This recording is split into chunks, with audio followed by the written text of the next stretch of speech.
Before we start this morning's video, I want you to do yourself a favor. Look down at your feet, and if you don't have on any shoes, go put some shoes on. Go grab some house shoes, go grab some flip-flops, go grab some tennis shoes, whatever you got to grab, put some shoes on and lace them up. Pause the video and put some shoes on. Trust me on this. This message ain't for everybody.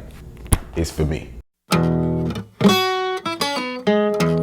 Oh yes, this is powerful stuff. Nothing would frustrate my father more when we were little than when he would tell us to be ready at a certain time because he was going to take us to the park or take us to the movies, only for him to come back later and find that our shoes still weren't on and we still weren't dressed.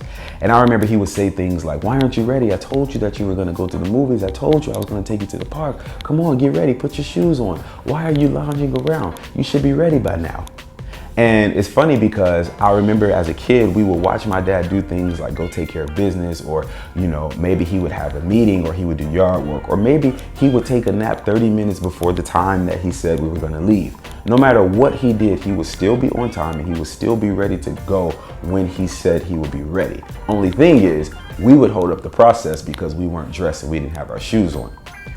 I was thinking about that because I'm thinking, wow, God, we kind of do you like that now, because you give us a word and you tell us that you're going to come pick us up or you're going to take us somewhere. And because of our circumstances, we get discouraged and we don't have our shoes on. And then God comes back and he goes, "I told you that I was going to deliver you. I told you that you were going to be a businessman. I told you that you were going to go into ministry. I told you that I have a relationship for you, but you don't have your shoes on." And the reason you don't have your shoes on is because you doubt that I was going to do what I told you I was going to do. Listen. Don't doubt God. I know it looks rough right now. I know it might feel like it's not going to happen, but whatever situation you're in, I want you to lace your shoestrings up and keep your shoes on. Maybe God gave you a word that you were going to go into ministry and it doesn't look like it right now because the attendance is low. Put your shoes on. Maybe God told you were going to be an author, but you're having writer's block. You're having a hard time figuring out what the book is supposed to be about. Put your shoes on. Maybe God told you were going to get a new car this year, but your credit is jacked up and you don't see how it's going to work out. Put your shoes on. Maybe God told you that you were going to lose weight this year and you just can't seem to lose the weight. I mean, the pounds just will not go anywhere. Put your shoes on and go to the gym.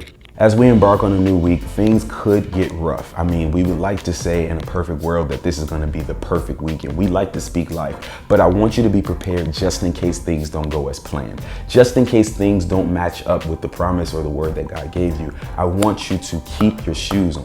Tell somebody, tag somebody, tell them, put your shoes on. I know it's rough right now. I know it looks bad. I know it looks like God is not going to come through on his word. I know it looks like he's not going to come through on his promise, but whatever you do, keep your shoes on, lace them up, because God is going to take you somewhere. But you can't go if your shoes ain't on. Peace.